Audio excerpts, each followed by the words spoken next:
alikhethi noma munye lelizwi lingelezulu elizwakele umhlaba wonke lizwenini bantu nonke isihlabelelo ke lesi esafika kwisikhonzi senhlupheko uShembe kwelakaZulu enelisiwe ngomhla kaJune 15 ku-1927 iyona ke esingena ngayo ke namhlanje njengoba sazi ukuthi ke sikhuluma no Dr. Xhakaza ngokukhulukitho abadokotela sikubingelele sikwamukela Lale dokotela kusuke ngathi uyaqala kwangaqaleka kahle ngicela siqale siphinde kusho ukuthi la namla ubungavulekile kahle ngithi la sikubingelele sikwamukela ngiyabonga kakhulu Macingwane ngiyamela kuwe kanti nabalaleli abasaba ngakhothi sisoba nayo namhlanje sizokhuluma zona indaba ngiyazi ukuthi akujwayelekile ukuthi manje sikhuluma siphinde futhi sithole sesiyakhuluma ngesonto elilandelayo engicabanga ukuthi izokwenza ukuthi umuntu adelalele ngesonto edlule isithombe siqhubeke sakheke noma kanjani Macingwane noma kanjani namhlanje nje ngisazokhumbuza nje umlaleli ngendaba ukuthi sisekona umlando kaIsrael nokuhlushwa kwakhe kodwa njengamanje okuhle kakhulu Macingwane ukuthi asisakhulumi ngomIsrael esele kwa ezweni laseKhanani sesikhuluma ngomIsrael eselapha eAfrika kule ngxenye eAfrika sizothi kule ngxenye eAfrika ngoba nalapho kuse-Afrika nalapha entabeni yaseHoreb kuse-Afrika konke lezi ndawo kuse-Afrika lapho kodwa sesikhuluma nge-Sub-Saharan Africa Afrika engezansi kokwadule olukhulukazi kuthiwa iSahara ukuthi yini yenzekile kodwa ngisesumlaleli sigijime sibheke lapha yana kuyihlabelo samaNazaretha umthandazo weSabatha kubhale u26 eduze kwale sisiqephe ngofunda la u26 kuthi ekusihawukeleni kukaJehova ekwedukeni kwethu emthethweni wakhe basibuyisela kuye ukuba sibuyele sibe ngabantwana bakhe njengokuba singabantwana bakhe kakade enye indawo la eveza khona umprofeti Macingwane ukuthi thina ngempela singobani kubalekile ngiyasiqhubeka nje sikhuluma le ndaba umlaleli njalo ahlale ekhumbula ukuthi singobani thina umlaleli ozobe eqala ukulalela namhlanje engabonanga ukuthi besithini ngokwedlule siyamkhumbuza ukuthi thina ngokocwaningo esilenzile sithole ukuthi njengoba siyizizwe zabantu the Bantu people of Africa kanye namanigro ngoba into eyodwa abantu namanigro kuyinto eyodwa kuhlukenza amagama lapha kodwa nje abantu ababodwa bayisizwe sodwa yithina esiyinzalo kaIsrael manje la umprofeti uma ekhuluma njena ekhuluma ukuthi wasibuyisela kuye ukuba sibuyele sibe ngabantwana bakhe njengokuba singabantwana bakhe kakade umprofeti la akakhulumi ngenkathi edlula kasho njengoba sasingabantwana bakhe kakade ngoba seseyibona manje ochaza ukuthi umlaleli ngifisa ukuthi ngiyaqhubeka sikhuluma nje lo ubekade engalalele ngekhathi ezidlule akhumbule ukuthi uma kukhulunywa ngabantwana bakaNkulunkulu bakwaIsrael kukhulunywa ngathi noma ngabe umXhosa umZulu umTswana uMpedi uyiLemba uyiIbo uyini la eAfrika kukhulunywa ngathi lapha manje asibona thina bezizwe ngoba kukhona imfundiso eyasakazwa kakhulu kulelizwe kwathiwa thina singabezizwe uNkulunkulu akasazi kwathiwa kufanele sinikele kuye ukuze asazi sizinikela sidabukele asidabukela thina siyinzalo kaJakobe uNkulunkulu uyasazi kodwa inkinga esinayo Macingwane ukuthi seqa isivumelwano esasikhona phakathi kwethu noNkulunkulu sangayigcina imithetho yakhe kodwa yikho uShembe sibuyisele emthethweni kaNkulunkulu yikho uShembe sifundisa ukuthi masikholwe masikhonze uJehova ngendlela ayifuna uba simkhonze ngayo kwasekuqaleni njengoba sivele singabantwana bakhe kakade manje la ngesikhathi esizayo sizongena esigabeni kulomlando wechaza elabanjwa ama-Arabs siwachaza ngaleyo nkathi ukuthi sisho bani kahle ngokweBhayibheli nangokwehistory nangokwesimo sanamhlanje kodwa singakafiki lapha ake sendlalele nje Macingwane sibheke ukuthi iziphi iy'nkinga ney'ngqinamba ngenxa yokungalaleli kwa-Israel ezase zimlindile u-Israel angithi uMoses wayishilo ukuthi uma nimlalelile esho bese seHoreb wathi uma nimlalela uJehova nigcina isivumelwano nazi ibusiso wazishibusisi mhlawumbe umlaleli sakhuluma nje akabe elunga yena ebevula uDeuteronomy 28 incwadi leyo esivula angizoyifunda yonke ngoba inde kakhulu Deuteronomy 28 incwadi engicanga ukuthi yokugcina kulezi incwadi okuthiwa ekaMose eBhayibhelini ekuqaleni lapha. Lapho kodwa echazeni kwethu le ndaba sizakala ngokuthi ngibheke intshumayelo kaThumekile uShembe umprofeti ayenza eRosboom ngomhla ka-26 ku-August ngo-1933. Sinenhlanhla amacingwane ukuthi njengoba sifunda iBhayibheli kube ngathi likhuluma isiGreek nje likhuluma into engazwakali kodwa sathumela umprofeti ukuthi asikhanyise engqondweni sibe nesho lesithathu elivulekile ukuthi sibone ukuthi lithini ngempela iBhayibheli.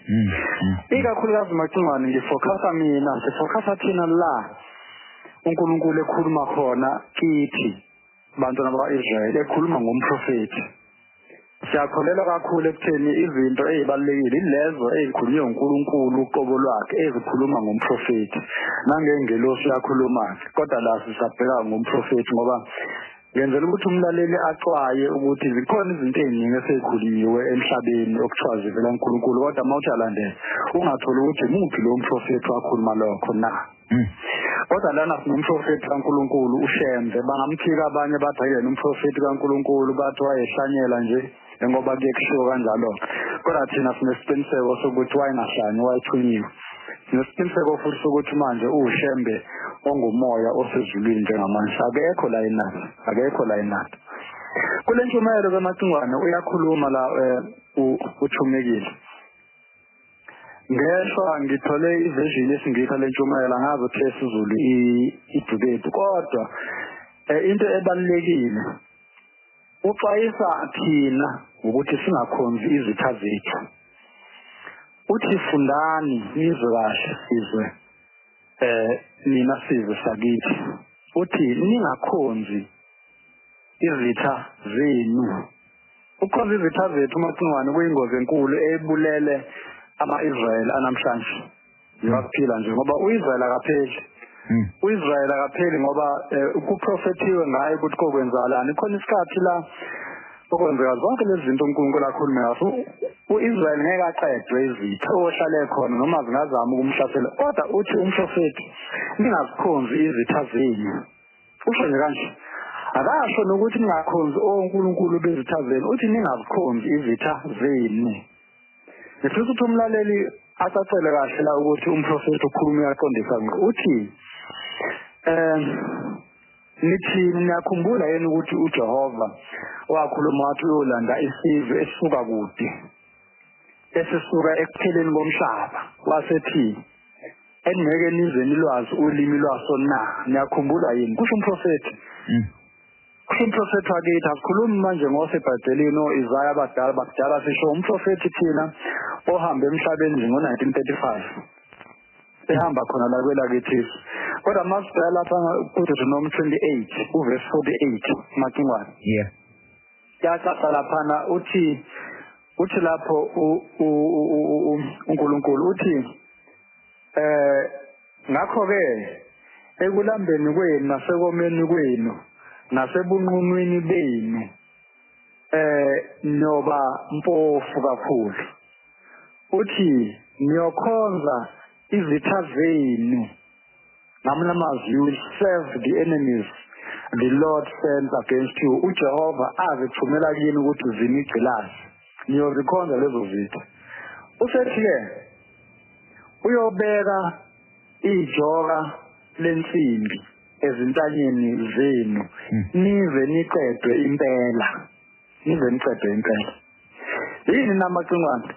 Isixwayiso la ukuthi njengoba uIsrael engamlaleli uNkulunkulu sibuka kunje nakulelizwe lakithi. uNkulunkulu engalalela, uJehova engalalela. Kulalelwa nje angazi ukuthi kulalelwa inhloboni yemithetho kodwa ekaJehova ibuyisele eceleni kusho hayi awume ngalokho. Wazi wemacingwane uma ukhuluma indaba kaJehova kuthiwa ake ume ngalokho. Nakulelizwe lakithi kuthiwa ake ume ngalokho. Kunezinto ezibonakala zibalulekile ngaphezulu kaJehova lakulelizwe. Nemithetho yakhe ayibalulekile ayilutho. Kodwa nangekuxwayisa umprofeti uthi siyoze sibe nqunu size sibe nejoka lensimbi entanyeni zethu sikhonze ezinye izizwe. Uyasitshela-ke lo mprofeti ukuthi singazikhonze ezinye izizwe.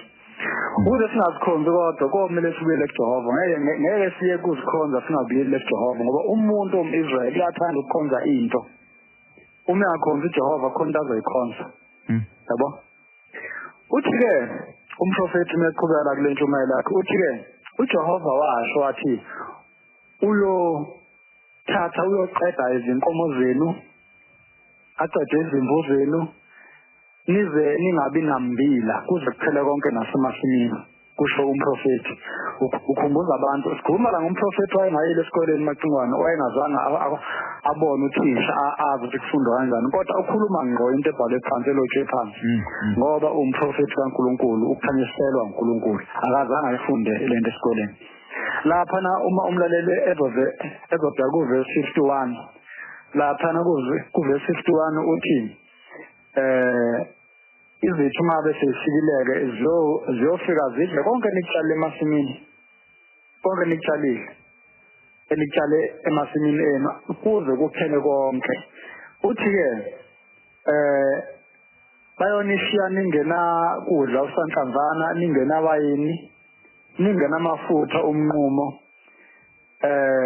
even namathole enu ayophela bayowaqeda bayowathatha kanye nezimvu zenu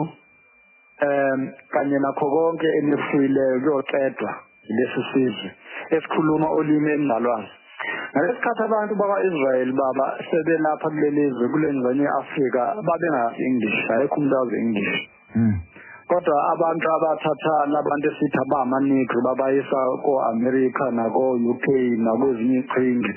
babekhuluma i-English kakhulukazi yize sazi ukuthi kwaqala amaPutukezi ukuthi afike eAfrika ezodayisa abantu babe yigqila kodwa kwathi mase kuqhubeka kwasefika ne-America isiPutukezi kehlukile zonke lezi limi lezi umIsrael akazazi besikhulumile ekuqaleni ukuthi umIsrael macingwane waye umuntu kwakuyisizwe asikhuluma isiHebheru isiHebheru sachaza ukuthi ulimi lwase-Afrika abantu ngiyazi ukuthi bakhohliswa ezinye izizwe ezingabakhohlisi zathi isiHebheru ulimi lwabelungu ulimi lwase-Afrika isiHebheru ngoba lapha kukhulunywa khona kuse-Afrika kuse-North East Africa futhi ulimi lukhulunywa abantu abamnyama abona abamhlophe manje lesi singisi nesiPutukezi esikhulunywa izizwe ezifika la zizothatha abantu ziyobagqilaza izilimi lezo ezingaziwa kodwa uNkulunkulu ukuprofethile lokho umprofeti uyasikhumbuza la wakhuluma kuMose endulo entabeni yaseSinayi wamtshela ukuthi uma ngabe bengayigcina izivumelwano nakho kokwenzeka kubona okuyinto ebuhlungu kakhulu mathingwa engifisa ukuthi abantu bayeke manje ukulalela izinto ezingeke zibasize lutho babuke bacubungule lento ukuthi inkinga yethu ngempela singabantu abamnyama singama-Israyeli ikuphi la ikhona isekuthenini zeqe zivumelwano sangena ngaphansi kwezigcalekiso mathingwane uyaqhubeka umprofeti la uthi ngakho-ke nani-ke nje kwasenza ngakhona cubungulani ngokupheleleyo nilawonye nibukisane ukuthi yini engayifunda kule nkulumo kusho umprofeti uthi nibe nesiqiniseko sokuthi anikhonzi izitha zenu yaphinda futhi uJehova akhuluma ngazo kini lezikhathi ezedlule times long past lana umprofeti ukhumbuza thina ngento yakhulunywa uNkulunkulu ngomlomo kaMoses ngoba uyazi umprofeti ukuthi thina sinzalo yalabo bantu Moses ayekhuluma kubo umprofeti akathi bona ayekhuluma kubo uthi akhuluma kini uthi uJehova akhuluma kini ngekhathi ezedlule zakudala umprofeti uxhumanisa ngqo ngoba ngiyazi macingwane bakhona abasaphila basathi hayi thina sinzalo kaHema sasizala uShem ngakho wazala uJakobe ngiyazi bakhona basaphila kodwa manje umprofeti bazomphikisa yini uma esekhuluma nje bazomphikisa bathini ngeke simphikise umuntu asezulwini macingwane singamphikisa asemhlabeni kodwa lo wasezulwini asikwazi ukumphikisa wasesho-ke lapha esethi-ke washo uJehova wathi uyoletha kini izizwe ezisuka kude ngabe sesifunde ukuthi kuverse 48 sifundile ukuthi ezisuka kude usethi umprofeti la uJehova futhi washo wathi njengengxenye yalesi sizwe akhuluma ngaso niyokhonza onkulunkulu bomuthi netshe umlaleli mezobheka kahle ku verse 36 kuyavela lokho namhlanje emacingwane masikhuluma iqiniso onkulunkulu esibakhonzayo thina ama-Israyeli alapha kule ngxenye ye-Afrika onkulunkulu ababazwe ngomuthi nangetshe kodwa nakho umprofethi wakuveza la and lento akhulunywa uNkulunkulu uJehova endulo ngomlomo kaMose nanga sikhumbuza umprofethi la kodwa ngithi mina umbuzo wami macingwane uthi siyacathela yini okukhulunywa umprofethi kaNkulunkulu othunyelwe kithi thina ama-Israyeli asempumalanga ngoba kwathiwa methunywa kwathiwa ngikuthuma empumalanga khona abantu bami lapha engifuna uhambo bafundiswe ubabuyisele kimi babe ngabantwana bami njengoba beyibo kakade ngifuna ukuthi macingwane umlaleli ahluzisise kahle ingqondo uma ebuka lento kungabi khona ukuxhamazela nokutatazela sibuke lento ukuthi uthini umprofethi la usikhumbuzana umprofethi la kubaluleke ngani ukuthi asikhumbuze na ingoba sisenkingeni leyo okhulunywa ngayo la Eneshabalelo 90 sithe sifikeni wethu kulelizwe laseMpumalanga laseMpumalanga ivumelana nalenkulumo oyishoyo kodwa sengifuna ukubheka nje lapha nekugcineni uverse 4 uthi thina siyesabe umusa wakho wehlele phezu kwethu bese singawugcini bese ulaka lwakho lusesele ngenzeka sibhekene nolaka sibhekene nolaka kaNkulunkulu kodwa macingwane angicacise ukuthi ulaka kaNkulunkulu luwulaka kaNkulunkulu kodwa futhi alusho ukuthi uthando lwaNkulunkulu alisekho alusho futhi ukuthi umusa wakhe awusahlezi phakathi fanele siqonde sikwazi ukwehlukanisa ukuthi uNkulunkulu akafani nathi thina abantu akathi meseni nolaka ebese kuba ukuthi sekuphele uthando lwakhe sekuphele umusa wakhe ohlezi phakathi ingakho asithumela umprofethi sesicile ekungcoleni wasitakula uNkulunkulu ngosithumela umprofethi wakhe uShembe ukuthi azosibuyisela kuye siphinde sibe ngabantwana bakhe njengoba siyibo kakade kodwa la kuyasikhombisa asifihlelwa-ke la ukuthi sikhonze noNkulunkulu balezi zizwe ngenxa ukuthi simshiyile njalo uJehova macingwane simshiyile sabona ukuthi ake sikhonze uNkulunkulu ababazwe ngokhuni nabazwe ngetshe angizozisho-ke igameko la kwenza khona lezi zinto ngoba kuzoba khona ukulumela kwabanye kodwa iqiniso ukuthi oNkulunkulu esibakhonzayo ngoba siyathanda ukhonto esibukayo sesakopisha umkhuba wezinye izizwe ezinye mayikhonza ifuna ukhonza into eziyibonayo uIsrayeli wayedalelwe ukuthi akhonze uNkulunkulu ongabonwayo ongabona nje okhulunywa ngaye ngumprofethi ethi uNkulunkulu ukhulume wathi kwafuna abantu bakholwe babone ngezenzo ezikhona ukuthi uNkulunkulu ukhona kodwa hayi babone isiqu sakhe kodwa manje nxa uthi sithanda ukukopela ezinye izizwe sithanda ukubukela kwezinye izizwe ukuthi mayikhonza thina zikhonza uNkulunkulu ezibabonayo ingakho sesingene lolu gibe lokhonza uNkulunkulu wetshe noNkulunkulu womuthi gods of wood and stone nansi indaba la ekhona macingwane ngenze ukuthi sidlalele le ndaba esesikhuluma ukuthi abantu bazi ukuthi kuzobe sekwenzakalani uthi la umprofethi uJehova macingwane ushilo futhi ukuthi lesisizwe azonilethela sona isizwe esiyonibonana izinto ezixakile nibe inhlekisa kuzo ingakho namhlanje uthola ukuthi ithina Israyeli esiyinhlekisa ezizweni zonke izizwe mazisibuka khona izizwe ezithi manje leduze kwethu zivala amakhanda ngoba kwazi ukuthi sizwe sinukayo lesi njalo sibe sisizwe sikaNkulunkulu yini na kube kanje samlahla uNkulunkulu ngabe siyinto enkulu kabi la emhlabeni ngabe siphezulu ngabe asiboleki ngabe kubolekwa kithi kwasho kanjalo uMose wathi uma nigcina izimiso zalesi sivumelwano emsenzini namhlanje izizwe zonke ziyoboleka kini nina nibe yikhanda zona zibe imsili wathi kodwa ningakwenzi lokhu enitheni zokwenza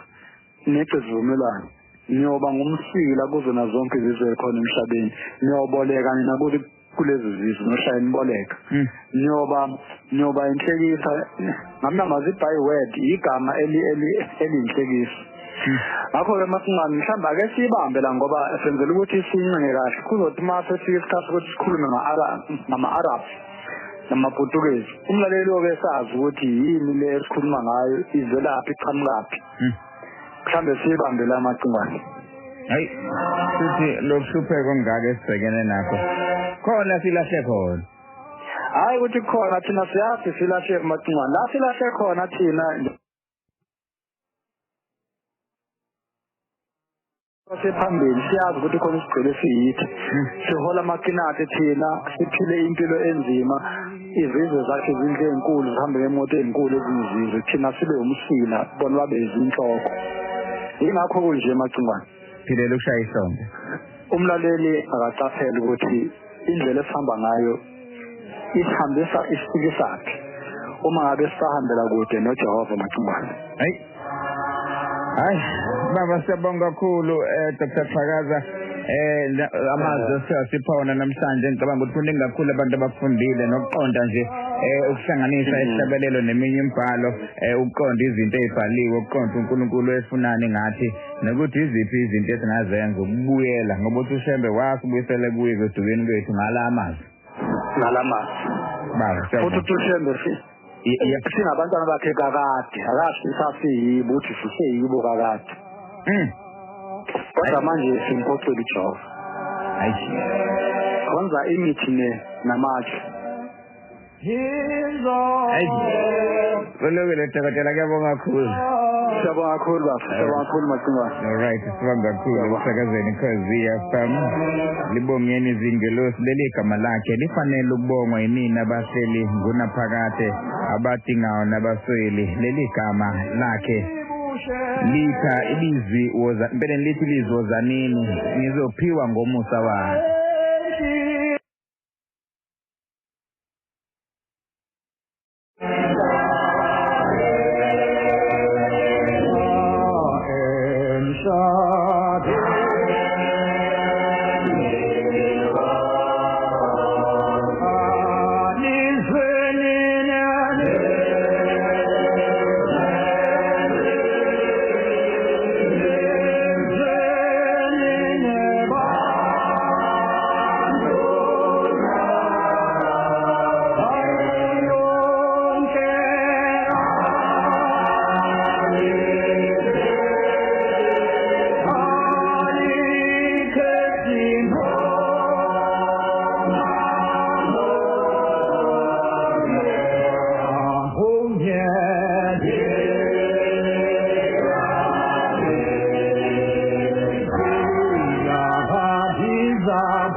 Alikhethi noma munye lelizwi lingelezulu elizwakele umhlaba wonke lizwenini bantu nonke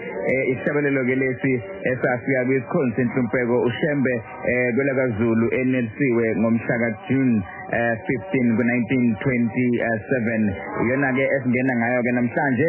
njengoba sazi ukuthi ke sikhuluma noDr. Qhakaza ngokukhuluma ithoba dokotela sikubingelele sikwamukela lalela dokotela kusuke ngathi uyaqala kwangaqaleka kahle ngicela siqale siyiphinde kusho ukuthi ulayinamla ubungavulekile kahle ngithi la sikubingelele sikwamukela ngiyabonga kakhulu macingwane ngiyamela kuwe kanti nabalaleli baba sabonga kakhulu sizoba nayo namhlanje sizokhuluma zona indaba ngiyazi ukuthi akujwayelekile ukuthi manje sikhuluma phinde futhi